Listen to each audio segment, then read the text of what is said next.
观众朋友，大家好，欢迎收看天津卫视大型情感节目《爱情保卫战》。好，那让我们今天先来认识一下我们来到现场的几位寻求帮助的朋友们，请开门，欢迎你们。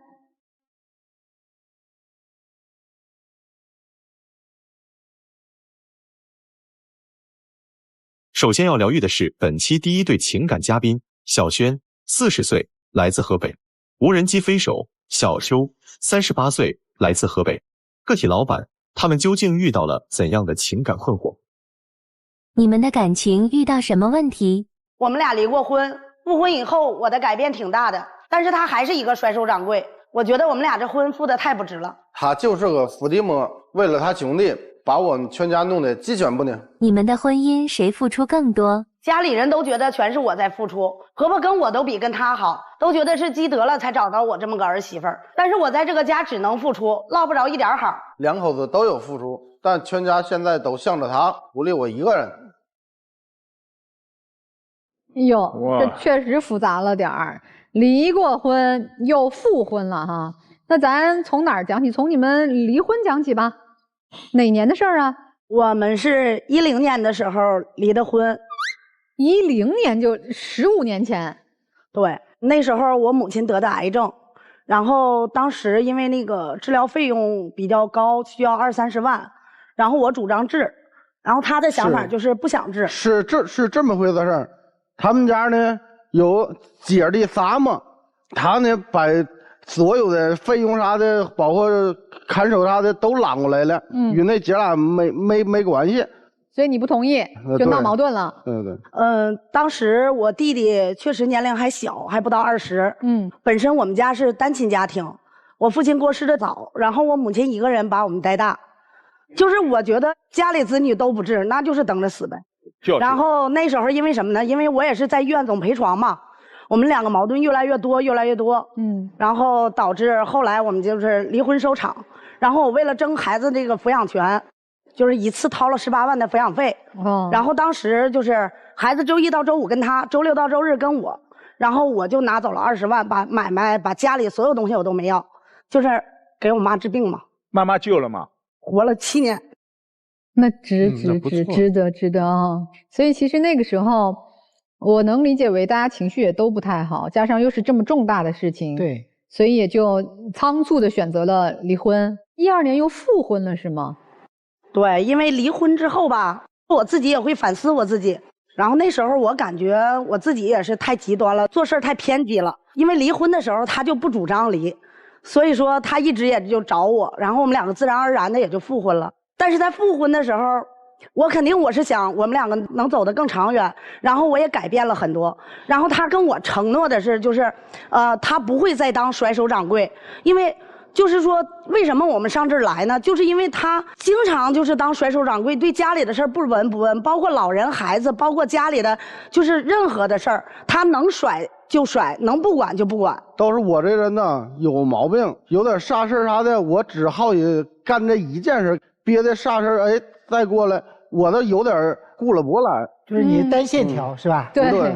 哎呀，说说近些年让你最头疼的事儿。最近2年我婆婆身体不好，然后2年做了3次手术，这3次手术就是说一直都是我在病床前，我在医院跑前跑后的。最可气的是最后这一次，因为我婆婆做的是去年做的开颅手术，然后当时这个手术也挺大，做手术的时候确实是她也去了，她妹妹、她妹夫还有我公公也都到现场了，在手术室外边。然后5-6个小时的手术做完之后，因为医院这么大的手术做完之后要在 ICU 病房里边需要观察一下，第2天下午情况好才会再转出来。这种情况吧，就是说肯定是不让家属跟着进去的。然后他就张罗的最欢，他就要回家，然后我就不放心，我就说你跟我留在这儿，万一有什么事要是找的话，咱们有家属在，对吧？但是他就张罗的欢着呢，就要走，然后家里人就全都一起走了。医院的大夫说了，这 ICU 里有专门看护，不用家人，让我理解错了有点。然后我留在医院还就留对了，就是过了有1个多小时，然后护士出来说买那个绷带，又过了一阵儿又出来又告诉我需要买那个翻身的那个东西。后来半夜又告诉我能不能找地方买点流食，然后试试能不能吃进去。然后早起的时候到8点，主治医生过来以后说你们家属全过来一下，我交代一下昨天做手术的情况，因为本身脑瘤开颅这个手术也不小，对吧？我给打电话让他们过来，当时大夫都特别吃惊，然后就说这个真的是就是说孝顺还得看儿媳妇儿，就是大夫都觉得不可思议。我在医院伺候完了忙完了，我回家以后。我到家，我看见我们家一片狼藉，满地的烟头，桌子上有玩扑克牌剩下的那些东西，我当时我都炸了。在那时候我也不是比较着急不？大夫说有可能1次手术，还有能第2次手术什么的，我怕钱不够，跟我一帮大的一块哥几个在家沟通感情，传备点钱什么的嘛。你还是找个其他理由吧，为了缓解焦虑紧张的心情，所以我们打牌了。您找其他理由吧。我就是说这一点，我在医院我忙着呢，我在医院伺候着，我回家以后家里家外都得我一个人吗？就是永远家里，比如说就是盐没了，我让他烧回来，或者是说灯泡坏了，你给我烧回来，永远两手空空回家。我说拿回来了吗？或者买回来了吗？忘了。真的就俩字答对了我半辈子了。不操心不上心呗。哎，你这么照顾婆婆，婆婆应该跟你关系挺好的吧？婆婆跟我关系确实挺好的，就是在医院的时候，就是让我接受不了的。她在那个走廊里坐着玩手机呢，然后我从里边收拾完出来，我正好拿着尿袋看见她了，我说你把尿袋倒一下，我里边我得收拾别的去是吧？她就闪到一边，然后说我是故意的。当时她还特别生气，一进门都让我倒尿袋，我心里有点不舒服了。他不是，那你也应该说是妈妈故意的呀。你为什么这时候尿啊？你憋2钟头，我刚到医院你就尿，故意的也不是他故意啊。床上躺的是你妈呀！真的是哎，那是那个他让我倒的。他特别大男子主义，特别要面子。然后平常我也在外边很给他面子，但是当时我就没想到他能想歪了。然后回屋以后，其实我也是发牢骚。我跟那个我婆婆说，我说你看你这儿子，给你倒个尿袋，他就火了。然后我婆婆也会和稀泥啊，我婆婆就说，这孩子是让我惯的，从小让我惯的没样了，就太自私了，不会照顾人。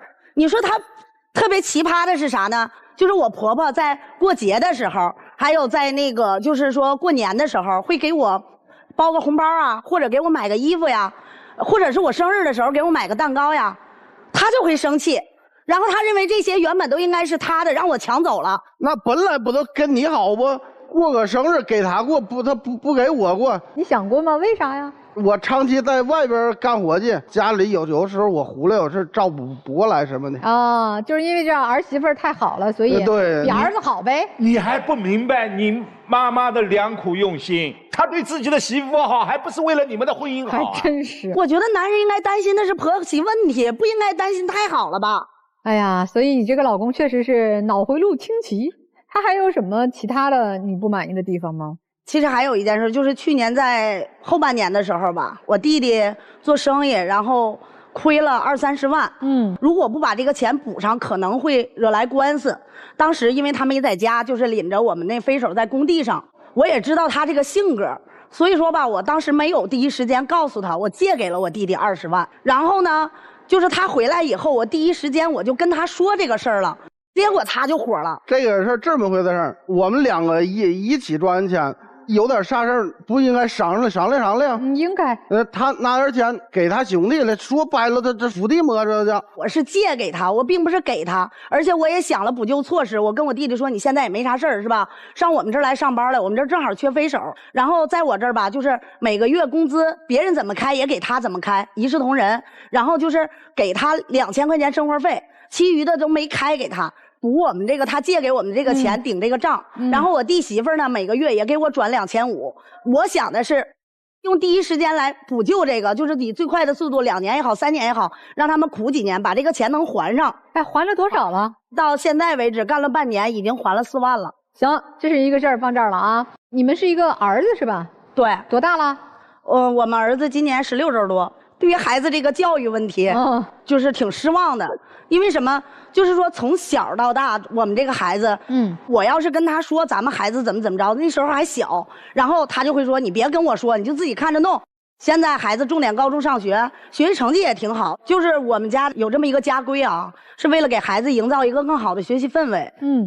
孩子回家以后呢，晚上写作业的时候，我们俩把手机都放下。就这样的一个规定，我都能做到，你为什么做不到呢？就11点放下手机睡觉是吧？对，他就做不到。那比如说我在外边干一天活计来，回来之后，那我也想放松放松。那假如1天、2天、3天、4天，咱们都可以。那时间长了，一点娱乐项没有，我受不了吧？为了不打扰他，我都上外边上朋友他们那就玩去了，对，串门子去什么。他玩去了，我不是说不许你大门不出二门不迈，我不让你出去。但是到11点的时候，你能不能回家呢？11点打电话，12点还没到家，我一生气，然后我就把门锁上了。他倒是有时候在外边待着正起劲了，有时候耽误几分钟，这段时间不会太长，完了我肯定是回家。然后我这人吧，我还纸老虎，锁在外头，我又怕他冻着，10几分钟、20分钟，我又给他放进来。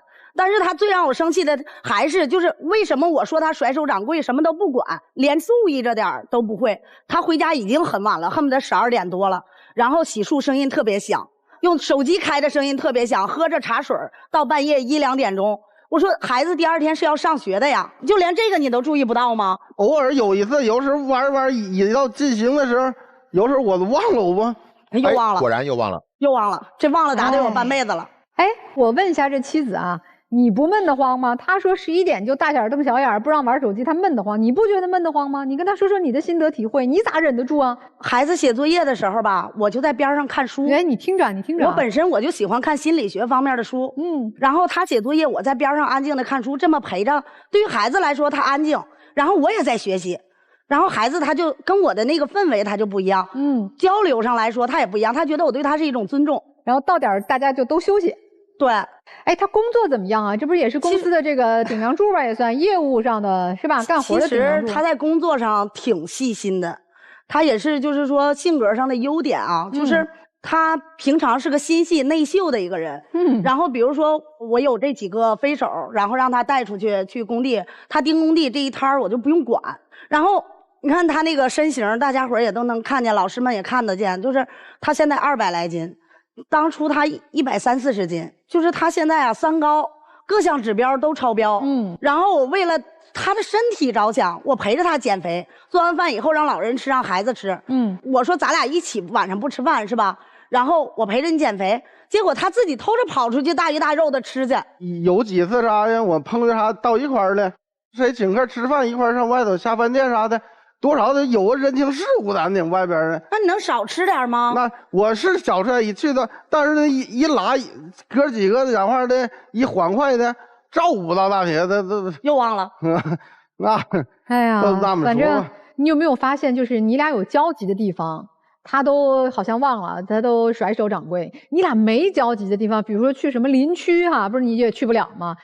他就挺好的，活儿也能干好了，下边人也都听话，然后又细腻。刚才说内秀是吧？又细腻，完成的都很出色。他想过，他说你能去谈业务，我也能；你能去解决工地上的事儿，我也能。然后在去年有一个尾款没收回来，年底的时候，他说我去收这个尾款，他就去了。到那以后跟人家喝到半夜，然后跟我拍着胸脯说明天就把钱打到账上来。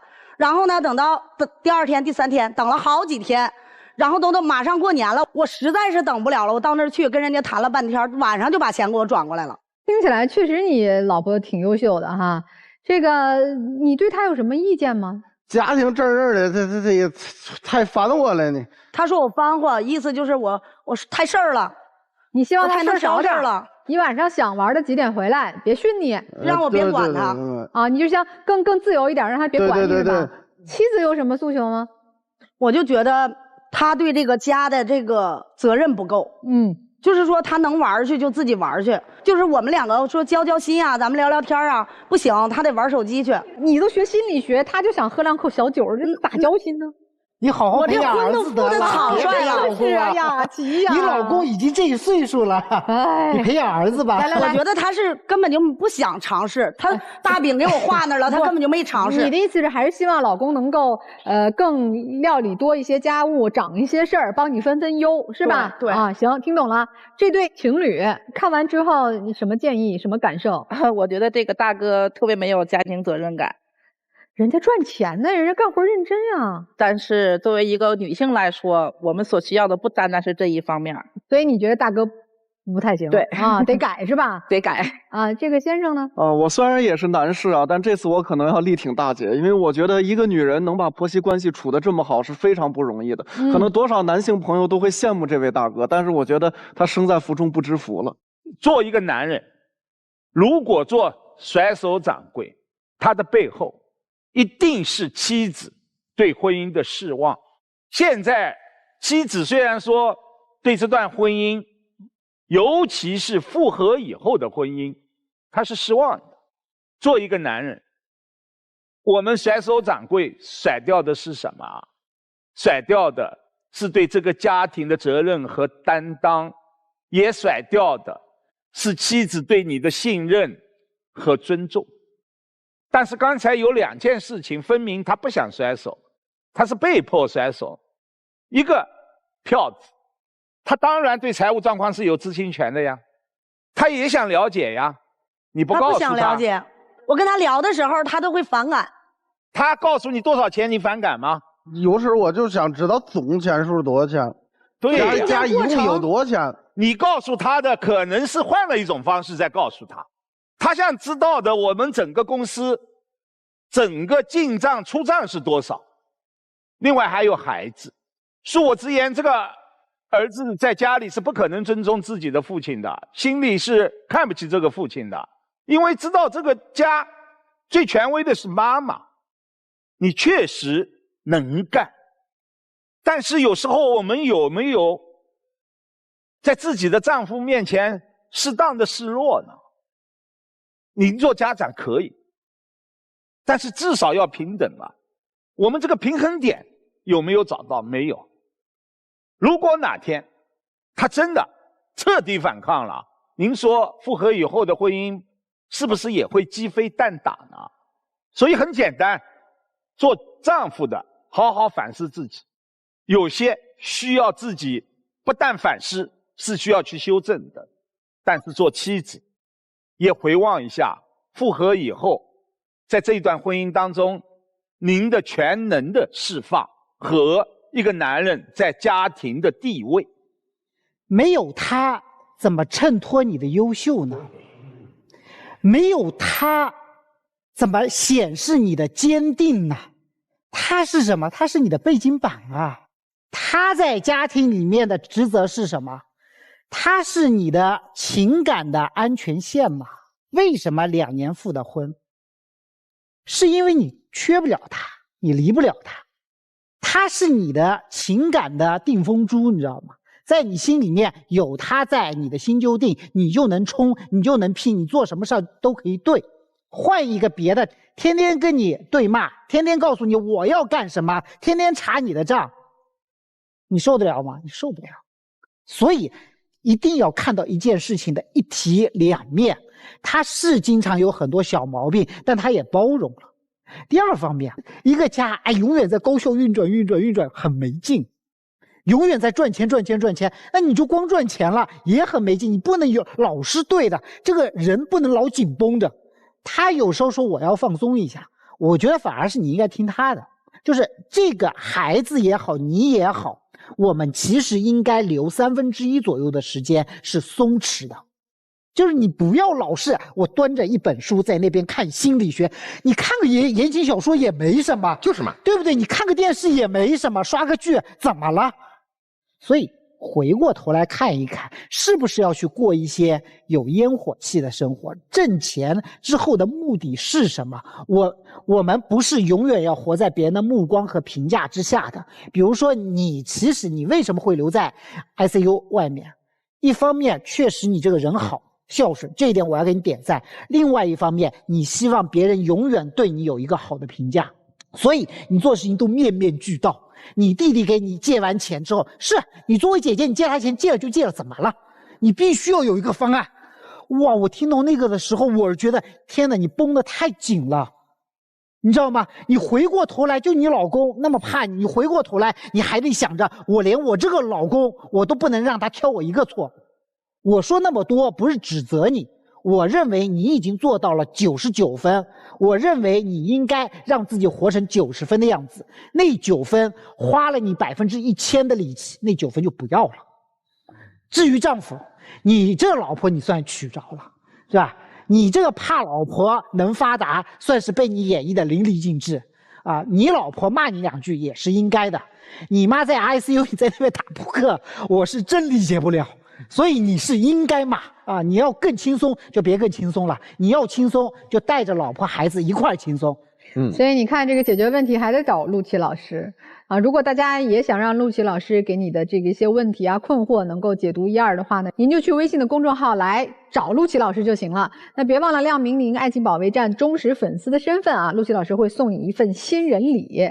其实你俩都有个认知上的误区，虽然你学了这么多心理学啊，但其实你不接受，你不接受你老公是这个样子，你也不接受你的家庭是这个样子，你也不接受你复婚之后依然和这个人在一起之后没有成为你想要的那个样子。其实接受很重要，就有一些缺点不改了，改不了，不改也就那样了，改的成本和代价还不如原地不动。你要接受它就是这样的，这是你的选择。而且为什么你做了这样的选择，是因为这个选择最适合你，坦然接受。它有它的优点，它有它的缺点，它的优点成为我们在一起的原因，它的缺点我去接受，这就是它，不改了又能如何？你自己赚不了钱吗？你自己不能把孩子培养成你想要的样子吗？你自己不能照顾婆婆吗？他的错是他的错，你做你自己选择做的事儿，你俩的关系就融洽多了，他也不觉得有压力，你也不觉得哎，这老公怎么老不上进，我是不是选错了？没有错，你做的选择就是最适合自己的选择。先生，我觉得你也得接受，你选的这老婆就这么能干，就比你自律，是不是？你在勤劳上不如，在孝顺上不如啊，在脑瓜灵活上不如就不如呗。你要相信这个女人跟你一心一意过日子，你们小家庭蒸蒸日上就别事儿，是不是？老婆说啥就听着点儿，实在不想听想开小差的时候，嘴上甜点糊弄糊弄，听着老婆的指示过就得了。你如果不接受，先生，那你就长事儿啊！你在长事儿，控制局面和听老婆之间，你做的选择是听老婆话呀。所以当到了这个你们第二次婚姻都已经过了10几年的时候，我觉得这些应该慢慢磨合成一个你们都能舒服的，或者说都能接受的模式。当然了哈，你还是应该稍微再自律一点，至少把身体的健康咱听老婆的话管一管，好不好？希望你们都健康、快乐，舒服。丈夫嘴必须得甜点，轩哥，是孩子亲妈吧？她是孩子亲妈，哎，是咱们家亲老婆吧？是。现在夸她好看，小秋今儿你真好看，这会吗？记住多来，为什么呢？就是我发现一事儿，国王的抱怨，我好累呀，我这个国家一个一个都不让我省心呐。我好累呀！你看我把这个国家管得多好啊！我问这个国王，真的不想当国王了吗？不是。那这国王想要什么？认可。对了，国王的抱怨是为了得到所有人的歌颂。咱们家国王谁呀？谁？说出来，谁？说嘛。那就当是我吧。哎，就是你嘛。所以你需要的是认可，婆婆认可你，然后呢，儿子认可你，你自己认可你，我们所有人认可你，这就是国王的抱怨。至于你丈夫，他真的要不得吗？你换一要的回来账的，有的是心眼子的。您当家做主能这么省心？而且呢，你说他什么，他在我们面前抢白2句，然后他不反对。我要是你，我就天天琢磨着让他怎么夸我，因为婆婆已经做到了啊，婆婆天天夸你。她不会啊，不，你教她。刚才我不就教她了吗？你当着我们夸你老婆好看，她不是也行吗？来，我说说吧，我跟几位老师看法有一些不同。陆老师说已经99分了，雷老师让老公你再夸夸他你就行了，但我恰恰认为，你得到的已经很多了。你有关注过老公需要什么吗？他现在真是甩手掌柜吗？他不是，因为他压根就不是掌柜，他是被你锁在门外的巨婴。看似你是一个什么状态？你是一个全能的，扛下所有的拯救者。他呢？哦，他是一个习惯性的责任逃避者，选择性的遗忘。这就是他，这是所有人给到他的一个标签。公平吗？在母亲重病的时候，他的离开你顶上去了，如果你顶不上去，你没顶上去，结果会是怎么样？他要不管我，肯定插手管的。当然了，记住一个细节啊，他那天之所以离开是2个条件促成的。第一，他理解错误了；第二，一个你在那儿呢。我们真的要把他推到一个不管自己父母的、不是孝子的那个位置吗？不是的，我对他也放心呢。对呀，你以为你扛下了所有就能赢得理解，对吧？你不要认可吗？但恰恰反了，他也有需求。他做了很多的事情，那次要债，没有他的铺垫，哪有你的获得？怎么那么恰巧你去了就行了，他去不行啊？人家的功绩被你给抹杀了，所以你把他锁在了家门外，把他给制造成了一个婴儿，还给他，让他去照看母亲，让他分担教育孩子的任务，必须去做，让他担起在公司里的责任，并且给他足够的夸奖。现在请你向右转90度，夸他。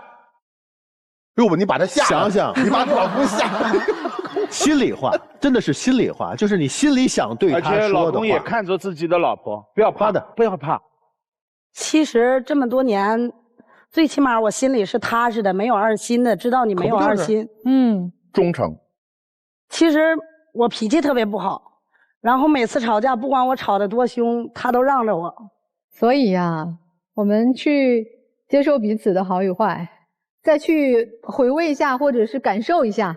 咱不着急啊，咱下来休息休息吧啊。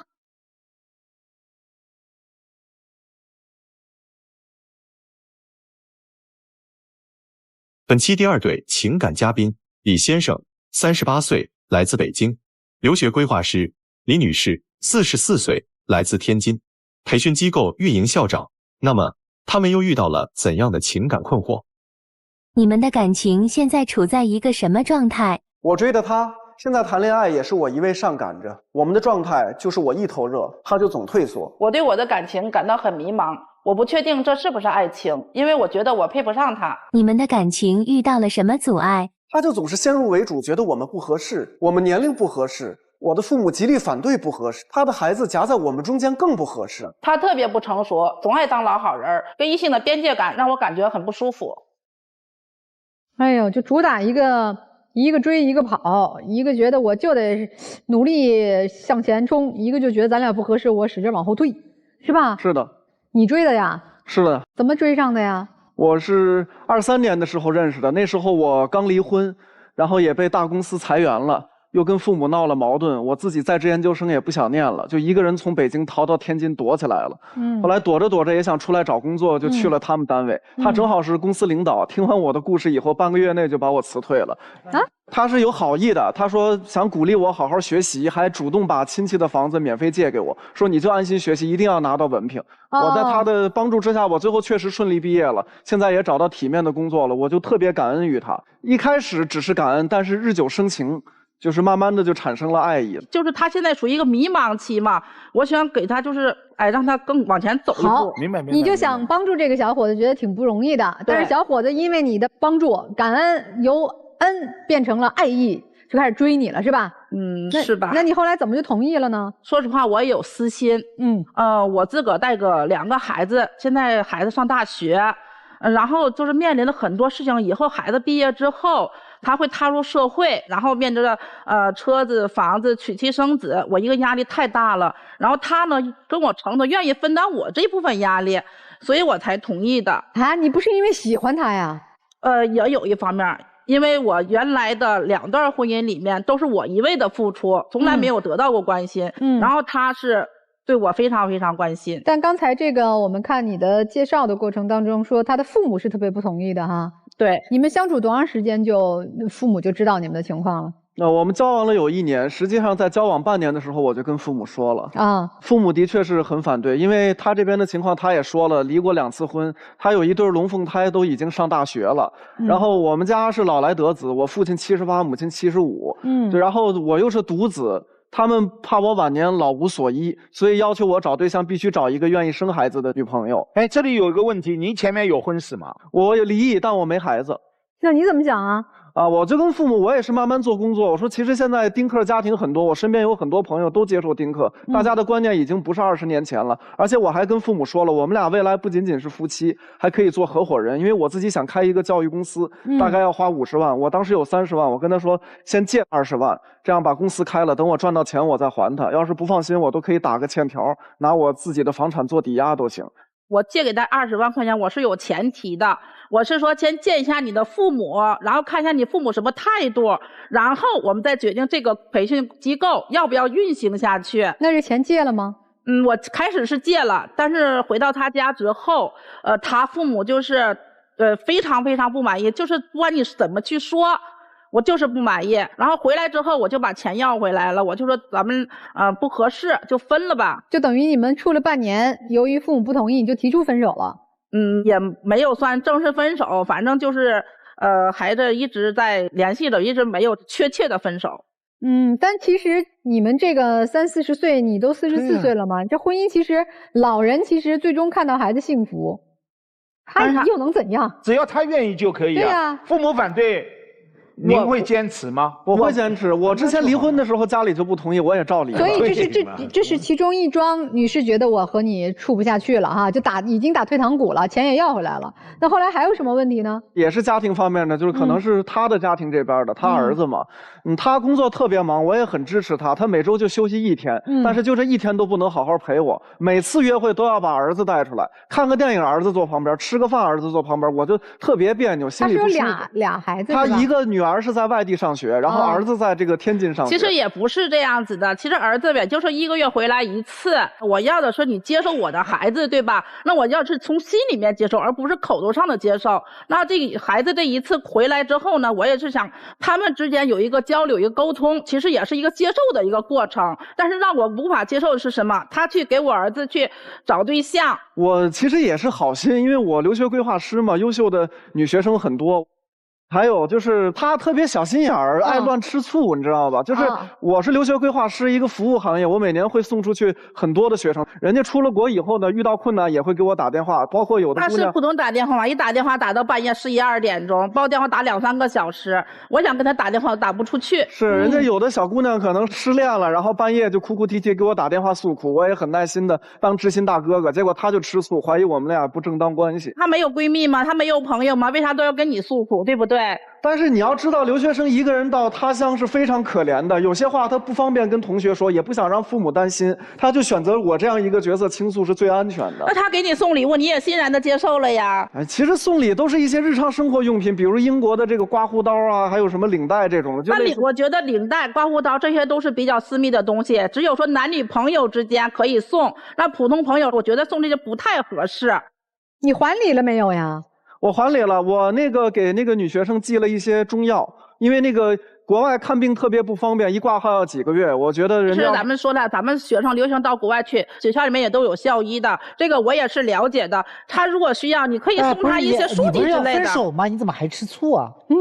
开始的时候就是他一直不同意分手嘛，然后我们也就是在一直在。你现在还吃醋是吗？现在就是觉得不合适，所以说我不合适，这种吃醋就别吃了。还有类似的，就是那个他去年骑电动车出车祸骨折了，就住院嘛。他又怕儿子担心，不敢告诉儿子，就一个人住院。我是真心疼他，也想增进一下感情，我就天天去医院照顾他。那挺好的呀。是这样的，主持人，因为咱们知道现在医院里面他是不让家属陪护的，他是有护工的，对不对？那1日3餐，包括饮水什么之类都有护工来负责，那我也挺心疼他的。每天早上5、6点钟起来忙活工作，因为有时跟国外的一些留学生会有时差嘛，他要进行沟通。然后晚上11、12点呢还要煲电话粥，还有工作之类的，我也挺心疼。我说我这儿你放心，有护工照顾的挺好。但是他来呢，我也不是说不敢，我也不是说不领情。但是他来了之后，就跟隔壁小姑娘啊那里聊得热火朝天的，我就觉得我是多余的。其实真的没有那么夸张，我也不是刻意去关心人家。比如我给他打水打饭的时候，顺带着帮人家一把，因为那个小姑娘是个外地人，一个人在天津。但是这些饭食都是那个护工阿姨送到病房里面来的，就他有人管呀。对，不是护工毕竟是那种金钱的雇佣关系，因为我自己就是一个人从北京来天津，我特别理解一个外地人在他乡多么需要别人关心，所以这不是需要人关心，不是需要你关心啊。我反正就是比较乐于助人吧。他后来趁我不在，还把我推销给那个姑娘，想让我们俩处对象，他当红娘，弄得人家就是见了我不敢说话。哎呀。可能我处理方式不太好，这是以退为进啊。对，哎，你刚才这个小片当中也说，你觉得你配不上他。我确实是有这种想法，因为首先不管说从我的整体外在形象来看也好，还是从我学历上，我觉得跟他差距太大了。我的感觉我不知道拿捏不准，他对我到底是一种爱情还是恩情。我觉得是这样的，我在我人生最低谷的时期，有一个人给了我温暖，就这种感觉我是一辈子忘不掉的。虽然一开始确实起源于恩情，我不否认，但是随着时间的推移，日久生情，我看到了他的善良，这可能是人性中最难能可贵的。他带着我去做义工，关心老人，他那么贫困还捐助了2个贫困儿童，他甚至有多次的献血经历，我觉得这些都是现在的很多人做不到的，但是在我这里我看到了，所以我觉得他是一个会好好待我晚年的人。不是，你刚才说他那么的贫困，他还借你20万？也不是，就是他原来很贫困，因为一个人拉扯2个孩子，前夫也不给抚养费，很不容易。他在那样一个年代里，吃稀饭咸菜的年代，还在资助贫困儿童，这一点让我太佩服了。他有2任前夫是吧？刚才说2任婚姻。对。那这个龙凤他的孩子是第一任丈夫的。第一任的。那这第一任丈夫和你还有交集吗？这个也说出来也让我挺生气的。我是做那个运营校长的嘛，第一任嘛，然后他就来找我跟我要钱，然后他说跟你要钱。他说他没有生活经济来源了，然后我呢就是完全扰乱了我的一个工作，然后我就跟他说，你们都是男人，你去跟他沟通一下，让他不要来骚扰我。我也去了呀，我跟前夫哥聊得挺好的呀，我就跟他讲了，你失业了没钱我理解，我通私人关系，我给他介绍一份工作，有了钱就别来打扰他。但是是这样子的呀，你想我们离婚都10多年了，他孩子抚养费1分钱都没有给过，而且我在之前我也不是说没给他介绍过工作，我给他介绍过工作，而且这些东西他都知道，我都跟他讲过。然后呢，给他介绍了8个小时，他嫌工资低，那个工资高他要时间长，这是一个完全没有责任心的人。他去那里给他介绍工作怎么样子的，本来的时候是1周嘛，也都来我校区2、3次，然后后来搞成什么样子，每次都来，天天来，然后鞋子一脱，沙发上一倒，然后2郎腿一翘，抽着烟，弄得我是员工我也没办法管理，家长我也不好弄，然后呢跟这个领导我也不好沟通，我也不好交代，对吧？然后我没辙，然后我就辞职了，就跑到郊区里面去继续工作。还有一件事，其实我挺生气的，也就是最近吵架，春节的时候吵的，就是我之前曾经借给我的前同事，也是好朋友一笔巨款，用于解燃眉之急，多巨20万人民币，人家说好了每个月还我5000，头2个月还了，后来就是改成1个季度才还一次，但最近半年已经不还了，就可能是单位效益不好，还不动了。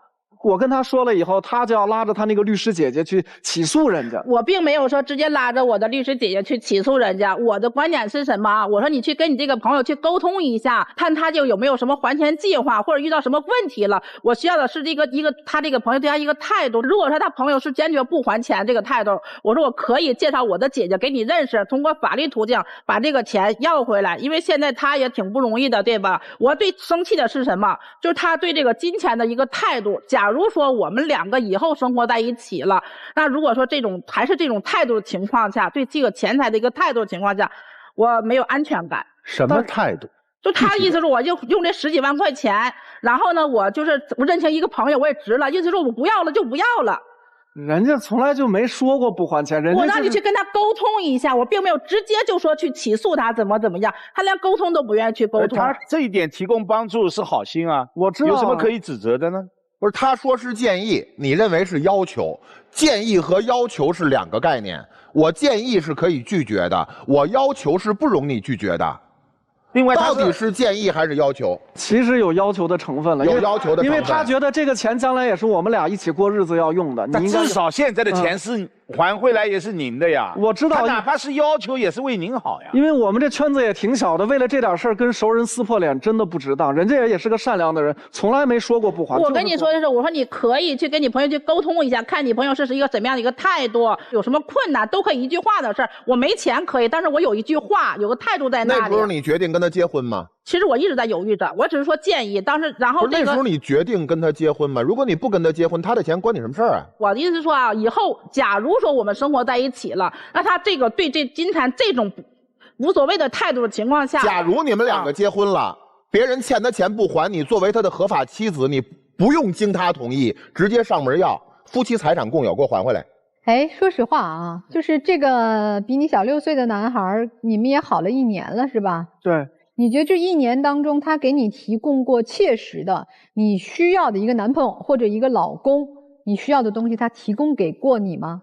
然后他也会送一些小礼物什么的呀，然后就是我们每天晚上也会打电话，然后微信呐、视频之类也都会有，更多时候也挺关心我的，这该怎么说怎么说。所以情绪价值是有的。对。那我就不明白你为什么非要和他分手。因为我觉得这个是他这个就是对女生这块没有边界感，这个我还是次要的，更主要的是父母跟子女这一块。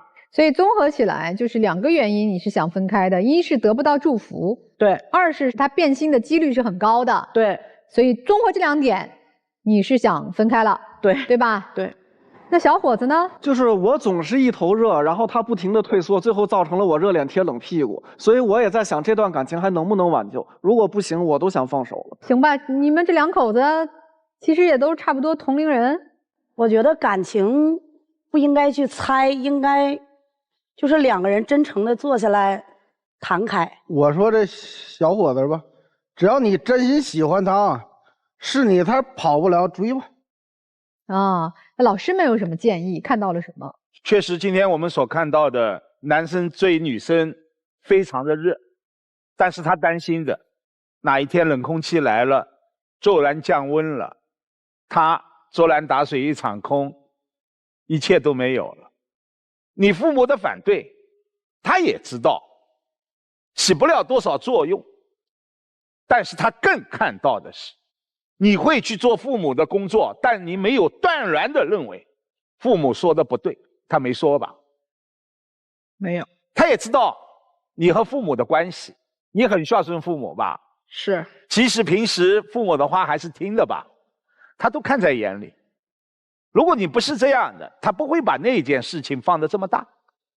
所以我认为，你们今天2个人都学会放手吧。这段感情真的顾虑太多了，甚至我认为风险也很大。是，我倒觉得没什么风险。你都离过2次婚了，孩子也有了，又有钱，有啥风险啊？但是我第2次婚姻就是因为孩子离婚的。有什么风险啊？这该尝试的都尝试过了，该受的伤都受过了。现在有个人爱你，你就让他爱着就好了，有啥风险啊？如果真心相爱，为什么不能谈10年恋爱呢？我跟你讲，这个世界上的选择是有很多的，不让你选择的是你的内耗，不是没有选择。一个人的内耗多了，那一条道就变成2头堵了。先生，我就问你，你喜欢他对吧？如果你喜欢他，他又不想结婚，反正你们也不生孩子，谈10年恋爱行不行？可以考虑。这不完了吗？你心里面有什么可内耗的？你的内耗来自于你既想要又害怕。爱结婚的人是你嘛？我一直认为，离过1次婚的人，越是到这个时候，你们越需要用时间来确认你们2个人是不是真的适合在一起。所以现在你们的决策就很简单，不用着急结婚，先谈3到4年的恋爱再说。3到4年之后，如果还发现2个人互相离不开，觉得2个人越磨合越好，越融合越好，可以结婚。现在你们俩要创业，可以创业。创业，我跟你讲，越是创业，越能看出你们2个人合不合适。但是把股份分清楚，到最后事业做起来，人不合适，行，我们就成了创业伙伴。到最后事业做成了，人也合适，行，我们就结婚了。所以你们两个人现在在一起，最重要的恰好不是结婚，而是能够让自己减轻自己内心的内耗，不要让一段感情变成自己的负担，快乐的去爱。谁说上了年纪的人，人到中年的人就不能快乐的去爱？要爱到让自己快乐。所以解决问题还得找陆琪老师。如果电视机前的观众朋友呢，也想找陆琪老师来指点一二的话，有个特别简单的方法就可以找到他。您就去这个微信的公众号直接找他就行。别忘了亮明您爱情保卫战忠实粉丝的身份，那么陆琪老师会送上一份新人礼。女士，我不太理解你哈，就我们现在都在说把今天要过好，你是个典型活在过去的痛苦中以及未来的焦虑里，你唯独就没活在今天，你吃啥亏吗？我不敢，不敢，那就是你对未来的担忧吗？你今天是不是还在接受着他对你的这份爱意？今天这份爱意在吧？在。你何苦焦虑未来呢？谁知道未来会发生什么呀？其实你担忧的不仅仅是他爱的消失啊，你是想要的很多，你觉得自己什么都不配拥有，你不配拥有一个年轻的男性的爱，你不配拥有一个年轻的男性的支持，你甚至不值得被爱。拿出你自己养育女儿儿子的勇气，你就能收获一份本就该属于你的情感。真的，你要有配得感，你要像做事情一样觉得我付出努力了，我就应该当校长，我是一个有爱的，我是一个善待别人的充满爱心的人，我就应该拥有一个和我一样的善良的人爱我。男生我想说的是哈，我觉得你说他善良哈，我倒是觉得你也挺善良的。但是说实话，不是说两个善良的人在一起就能相爱到白头的。善良不是爱的唯一条件，就只要他善良我就爱，或者我就爱上他的善良。爱是一个综合的，或者说婚姻是一个综合的，确实有合不合适一说。光靠爱不代表就能长长久久没有矛盾。所以你要去认真的想你们之间的匹配度，以及如果有不匹配的地方，怎么去把它比较顺利的调整为彼此能适应，这是你要思考的问题。你俩确实有很多不匹配的地方，比如说他是不会再要孩子了，你没有孩子，这是一个不太合适的地方啊。你别一时冲动说我丁克没问题，过5年你说不行，我得要个孩子，你让他何去何从？是不是？这是一你要思考的。二，确实从你们就是未来人生的发展方向不一样，你还在创业阶段，你还要什么重新开始定位你的人生，开始你的这个工作也好，人生旅途也好，你是刚在路上，他已经打拼半生了，他可能很快就进入孩子再一上班，他没压力，他就要退休了，他就要这个业余生活更丰富一点，他想去旅游了，他想去看世界了，或者他想去什么我唱唱歌，或者我运动运动，他可能更多要关注这个了。你俩的节奏能不能一样？如果你能想通了这一系列的问题，都能够你去把它调整好解决好的话，我觉得你可以继续努力。人家那个大哥不是说了吗？你爱他就勇敢冲吧。但如果你认真的冷静的思考，这么多不合适的地方我也没有能力去调试它，你就像他说找一个年轻的，你们共同奋斗，共同成家，养育孩子，也许那是适合你的另一种人生。直到陆琪老师在问这个李女士你有钱如何如何的时候，我才知道原来您挺有钱的呀。我也就是最近这段时间吧，才存了一点点。我想到一个细节，您的男朋友在现场跟我们宣称的是，他看中的是您生活那么困难的时候的善良。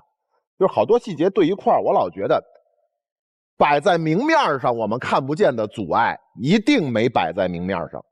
他想跟您借20万啊，不让您投资20万，我到底是借还是投资那20万？我的就是说我这20万可以说我们一起投资一起经营，对吧？但是前提条件你是父母能接受我的情况下，我是愿意投资的。啊，我还有一点特别奇怪，他为什么要跟你借20万？他是一个把20万借给自己朋友爱还不还的主啊。那就得问他，因为对吧？你把20万借给自己一哥们儿，自己一哥们儿开始还，后来不还了，还有10几万没还，爱还不还？也不是爱还不还，是对方已经很难了，我不想逼得那么狠。所以您到底在不在乎这20万？其实我想的是，如果我跟他借了20万，我们这个关系就更近了，就拆不开了。我其实是有这层想法。也就是说，这关系不纯粹，只有借了20万才能更近了。是因为他一直在逃脱，所以我想到更多的办法。所以不借这20万就没那么的近。也不是，就是好多语言细节咱不能推敲，一推敲之后吧，我觉得你们二位还是多谈2年恋爱吧，因为想让一切水落石出是需要时间的。有一些动机好说的不好说的，想看到动机落空以后，咱还能不能延续，是要等到动机落空以后的。那个是这样啊，李女士，我吧爱吃宫保鸡丁，特爱吃。我今天这儿摆着一盘宫保鸡丁，我现在就能吃。我担心明天我吃不着宫保鸡丁了，我好害怕。所以我不吃。问今天这盘宫保鸡丁我吃吗？吃。那么多吃吗？我其实一直我没有看懂你们的感情，或者说我在你们之间的交流当中，好像有爱，又好像没有。究其原因，女士，你特别想结婚，但未必是和他呀。你特别想有一段很好美满的姻缘，而是最后一次，因此你的角色是混乱的。你至少身上有4个角色。第一个角色是校长，那是一个工作场合，但你做了与工作场合不当的行为，你劝退了一名员工，但是你在看到这个小伙子的时候，其实你是心中是有异样的感觉的，否则你做不出这样过界的事情。你还有一个角色是母亲，但其实你的孩子已经成人了，对吧？你的孩子和他在一起像兄弟2个人，你在那个瞬间你的角色定位不是女朋友啊，你是一个母亲，又错位了。第3个角色你是一个前妻，可以看出其实你还没有从前夫的阴影里走出来，没有。因为你作为一个社会经验很足的一位高管，你居然不能应付这么简单的一个事儿。而此时你让一个是你男朋友也罢，但比你少了6年阅历的人来出来解决这件事情，但你知道他性格解决不了这个。你还有一个角色是女朋友，但你却在做反向操作，你居然在住院的一个场合，你去向别的异性推荐你的男朋友，都反了。所以我请你现在停止想结婚的念头，甚至于停止想恋爱的念头。这就是我说为什么我有点混乱了，因为几位老师好像都觉得你没问题可以谈下去，但是我觉得你不能谈，因为你谈的全都是混乱的角色。你为什么不能在一个角色里面去充分去扮演这个角色，先扮演好？男生其实是让我最迷惑的一个点。你所有的谈吐，包括你的语言体系，我感受不到烟火味儿，或者我感受不了人情味儿。真诚，你说的都很大，就是你的表现不光让我感受不到那种情味儿，你让他也感受不到。没有感情的关系，我为什么要继续？我们止步吧，止损吧。来，我们请4位都回到我们的门后边。好了，来看看我们第一对夫妻他们的选择是什么呢？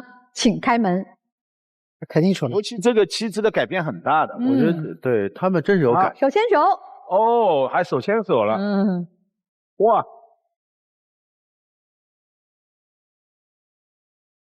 我特别感谢几位导师，把我开导的特别明白。经过我们上这个台上来这么一次，经过老师们这样一点评，然后一说，我能感觉到我自己的那个缺点。然后就是怎么说呢？总结那一句话吧，就是适当的示弱，女人是对应该这样。行，那现在示个弱呗，对，求抱抱呀什么的。出发点都是好的呀。